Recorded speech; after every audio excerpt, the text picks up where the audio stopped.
So they're about to be reacting to the 5 stages of a car guy. What I consider myself a car guy. Man, I like what I see, you know what I'm saying? I see a nice vehicle. I see an older vehicle from the past, and I appreciate it. I'm not gonna sit here and say I know all the specs of a car, a specific car. I just like my car, and I know a little bit about other cars. So I'm not gonna sit here and say I'm a full car guy. I love cars. I can fix and I could take apart my motor and put it back together. I'm not saying that, but I just love cars. I'm a car enthusiast. Let's say that. Let's see what they're talking about. Some people think cars are just rolling hunks of metal, but then there are some people like us who really like these rolling hunks of metal for some reason. But how in the world did it get to this point? Every car guy goes through 5 stages of life, going from an absolute idiot to a certified professional. This is usually how it starts. Level 1, freshie. At this stage, you're straight out of mama's womb, and you haven't developed a love for inanimate objects yet. But then, one day, you came across a YouTube video about a Lamborghini or some shit. Your dopamine receptors instantly get overloaded. You know, believe it or not, what really opened my eyes to cars was the movie Cars. Like that movie with Lightning McQueen. I love that movie. That's probably one of my favorite movies till this day. That's what really got the gears going. And the fact that my grandpa used to fix on cars all the time. He had like a 1970 Chevy was it Impala? That mug was so nice, but he sold it to the Mexicans and they got it together because he ain't had the title to it. So, but yeah, bro. You're thinking, wow, that's kind of cool. I like how that makes me feel. Pretty soon, you're watching a bunch of car YouTubers and movies and learning about all sorts of things. The jokes about blinker fluid go directly over your head, unfortunately. You can't get a driver's The jokes about blinker fluid go directly over your head, unfortunately. You can't get a driver's license yet, so you decide to put playing cards on your bike spokes just to feel something. But after a few If years, y'all didn't put the soda cans in the back of y'all bike tires, hey man, we ain't had the same kind of childhood, bro. We ain't had the same or a plastic water bottle. We ain't had the same. finally childhood. pass your driver's test and you get to whip your mom's 2010 Honda Odyssey. You find an empty parking lot and rip the e-brake, convinced you just hit the sickest drift. But in reality, you just look like a chud. It's around this point in the first stage you figured out how to I manually did that one shift your time. mom's Now my automatic mama car. my car. So of course, you're banging gears like nobody's business. Redlining it every chance you get. Going 20 over in a school zone isn't ideal, but how would people know you're a car guy otherwise? That's when the red and blue lights tend to show up in your rear view mirror. My nigga, I got so many speeding tickets, bro. I ain't got a speeding ticket in like 2 years now, but bro, it was bad, y'all. It was bad. I ain't Guy gonna say a level lot to you. 2, tacky cosmetics, And that was before I even and got like a fast car. I was getting all them tickets in my Pontiac, what was it, like a '09 Pontiac, a G6 Pontiac, my Hyundai Sonata. I didn't get too many tickets in that car. But in my Chevy Malibu, I got hella tickets in that car. In my Mustang, I got a couple. It's been 2 years since I got a ticket up in there. you're finally coming to your senses and realizing that your mom's front-wheel drive Honda Odyssey isn't quite cutting it anymore. Your dopamine receptors just aren't quite as sensitive as they used to be. Even though you already told your friends about the eBay turbo setup you were about to order, something massive changed. Facebook Marketplace. I Your love screen Facebook Marketplace. There's so much treasure on there, bro. time went from 3 hours a day to 7. Something about this beautiful app just makes it impossible to put the phone down. You keep sending your friends some crazy deals, ignoring the don't ask for title if you know in the description. Some time passes. You're gonna buy a striker, nigga. You're gonna end up buying a striker. You finally saved up enough money for that manual 90s Honda Civic you were playing iTag with for a couple of months. After picking it up for $1,800 and a Red Bull, you drive straight to AutoZone. Aisle 5 has you in a chokehold. It feels magnetic. Finally, you can mod your car just like Fast and Furious. You pick a steering wheel cover and some fuzzy dice for $22. These mods are going to impress the hell out of the Huzz. The cherry on top is a Black Ice Little Trees air freshener. I still use those. I got like 3 of them in my Mustang right now. After all these sick mods are installed, it's time to do some power mods. Oil change. At level 2, this is a big step for you. You've always heard about the importance of oil changes, but you've never gotten down and dirty with a car before. You're finally about to lose your mechanic virginity. This is huge. You pull up a very detailed 10-second oil change TikTok and get to work. It's sometime around here where you start to realize that this ain't all sunshine and rainbows. You're getting about as dirty as crud, and wiggling around under the car looking for the oil filter isn't very comfortable. This does not feel like Fast and Furious at all. The oil drain plug blends in with all of the other bolts under the car, so you decide to turn all of them until oil. Ooh-wee.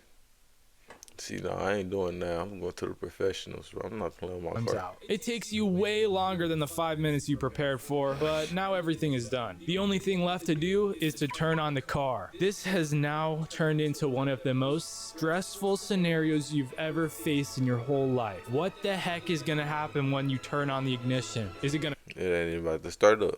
turn over like nothing ever happened? Is it gonna blow up? The car was absolutely fine. Now that you've got a running Civic, it's the perfect time to show it off a little bit. It's hard to decide whether to go to a street takeover or a car meet. If you chose to go to the street takeover, Hey, bro.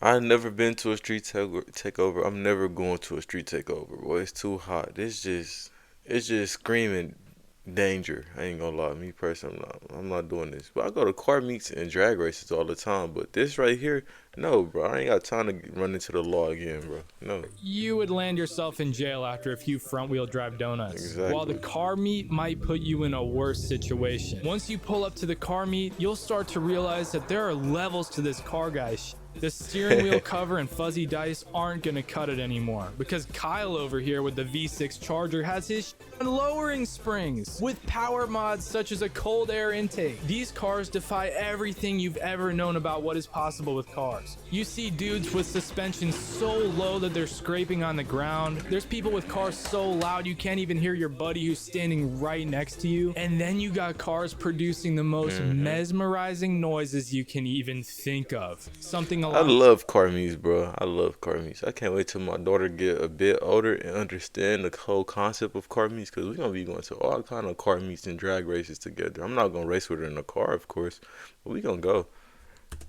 Lines of and then some land yacht is talking about.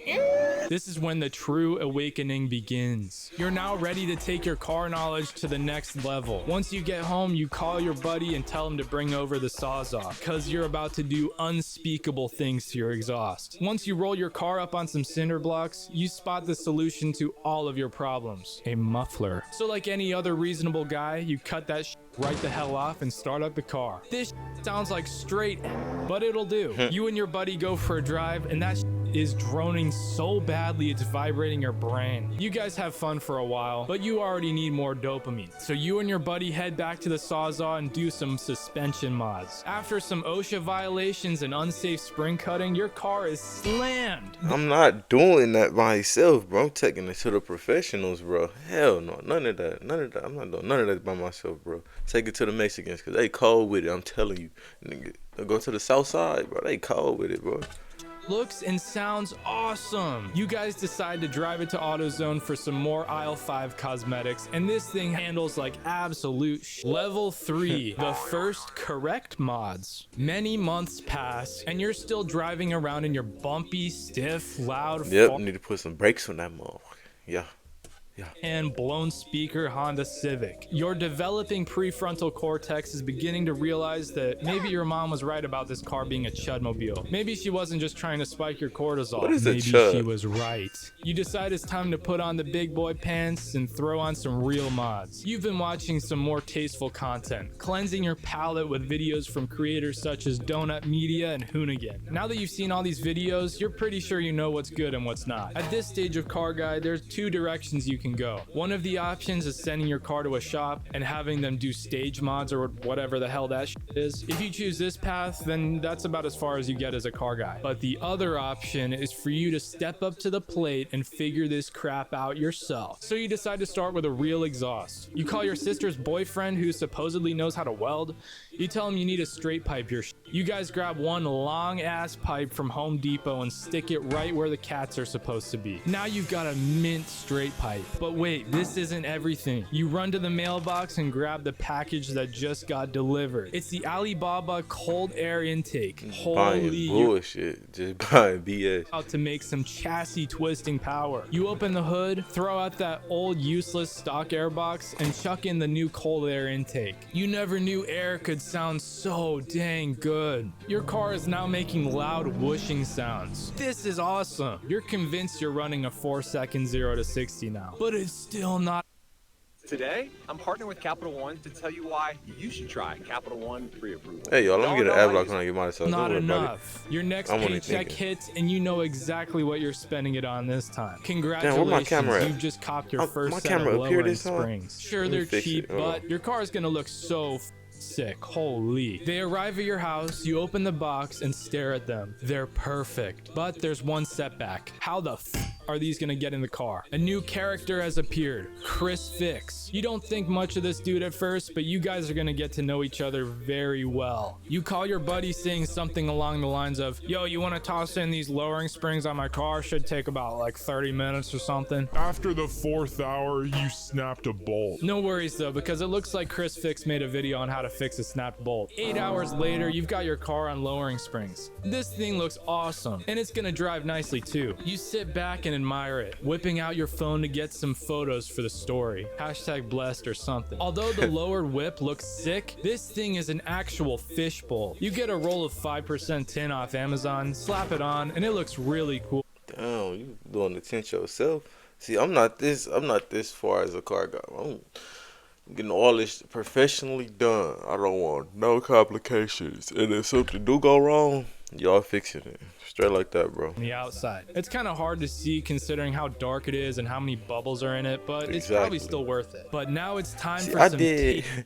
I did my tail light. I tinted my tail light. I wrapped it myself.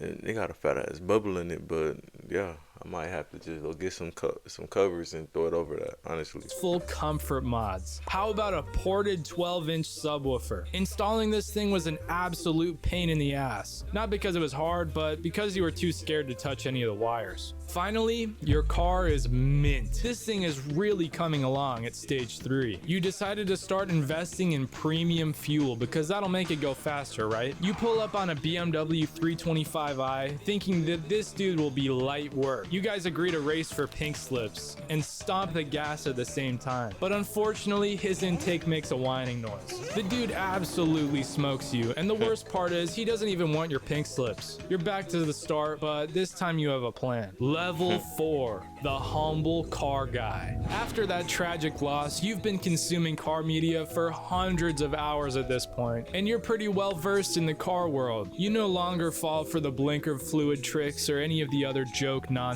And your car Who really fall for that though? I thought that was like more so of a woman thing. So you need some blinker fluid. And I thought you tell that to a woman and then they try to go find it. Really, I guess I'm wrong. is refined, and you know your way around a ratchet. You're putting logical mods on your car and just installed your first set of high quality coilovers. While it didn't take you 8 hours, it did take you longer than you estimated, but every car project does. You also ordered some tasteful bolt-on mods, such as a new intake, exhaust manifold, gauges, oil cooler, and more cool shit. Your fabrication skills are much better now, so you managed to route your intake to a proper spot for actual cold air instead of directly next to your exhaust manifold. You've also learned that cars are money pits, and you've taken up a new high-paying job to keep up with your desire for cars. Although you still run to your local junkyard to find cheap parts you need. You're now tricked out with a sick all-white BMW E30. You bought a sick body kit off eBay, but it came in a cardboard box all folded up in a ball. It doesn't really matter though. You put it on your car and it looks clean as crap. People are actually complimenting your car for once. This is awesome. That's 'cause that's a nice car. That's a classic. You know what I'm saying? It's hard to find those these days. A good one at that. You've also pieced together a better exhaust with high flowing headers, a premium muffler and resonator, as well as some high flowing sport cats. You're getting the hang of things now, and now your car doesn't sound like it's shitting itself all the time. Although it is leaking pretty badly. That's one thing you can't quite figure out. It must be some sort of BMW BMW tax or something. One thing you have About figured out though is BMW your tax. addiction to brake cleaner. Oh, brake cleaner. After many sleepless nights of working on the car, the brake cleaner always hits right. Speaking of brakes, you did an RX-7 front caliper swap on your E30, and this thing actually stops now, and the brakes don't fade while you're canyon carving. You've now matured a little bit, and you rarely attend car meets anymore. Now you spend your time at track days, socializing with all the big shots. You know, I You know still haven't been to a track. I still haven't. I want to go one day though. Probably when my car get faster when I throw stuff on there. One, I want to fix my door. I want to get a different exhaust, and I want to do some more performance mods to my engine. Yeah, that 2.4 turbo, bro. That is, boy. Got a certain aura that is complemented by the brake Piece cleaner together. stench. Anytime you're in an AutoZone or O'Reilly's, the workers know you by name. Every time you attend a track day, you learn more about yourself as a driver and more about your car and how to improve it. You now understand that even something as simple as choosing the right tire will greatly improve the feel of your car. You start working on more preventative mods and suspension mods to help with handling. You're now bulletproofing your car rather than chasing more horsepower. This thing is awesome. Level 5, absolute ball knowledge. If you've made it to stage 5, you are absolutely balling out. Your car knowledge has surpassed the aftermarket manufacturers. See, I'm at about stage 3.5. You know what I'm saying? About So you're 3.5. fabricating new car parts to fit your exact needs. You're doing engine swaps that nobody has even thought about. All of those track days you've attended helped you get close with some of the best tuners in your area. And now you're bringing a car to the dyno every other month. You've even tuned a couple cars yourself. You now know how to actually love a car and how to diagnose the problems in seconds. At this level, your daily might be a gutted out Honda Civic with forged internals, a huge turbo, and a dog box transmission. Or maybe it's just a near stock car with a couple of mods. Either one shows just how much of a car guy you are. Your main car hobbies now revolve around joining car events, showing off how sick your car build is at a car show, competing in time attacks, but there are some car guys who have reached the peak of the car world and now simply enjoy watching others from the driver's seat of their Honda Odyssey. Like and subscribe. Honestly though, let me know what y'all think down in the comments below. Well, if you are a car guy or car gal, what level would y'all rank yourself at? Me personally, I'm throwing myself at like a 3.5, you know what I'm saying? Nothing too serious. But now let me know what y'all think down in the comments below, and I'm in case you niggas in the next one. Yes, sir.